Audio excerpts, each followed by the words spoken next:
To go swimming in Crater Lake, your options are hiking from Cleetwood Cove or taking a boat tour to Wizard Island. The lake almost never freezes over, but is known for being quite cold. Pretty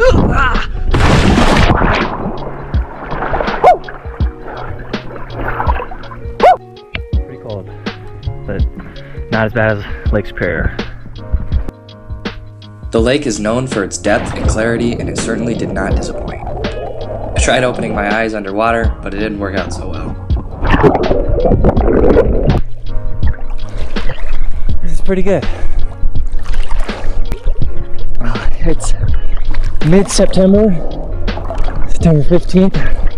It's the last day for boat tours to Wizard Island. It was a lot warmer than I thought it was going to be today. I think the high was supposed to be about 50.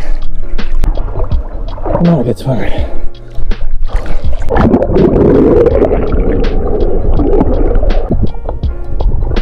It's so fresh that the entire lake is actually potable, but not really recommended by the swimming areas. Oh, I want to take a big drink. Probably could, but there's the summit to Cleetwood Island, which I climbed right before this. Pretty sweet. You're definitely able to hang around it longer than I thought you'd be able to.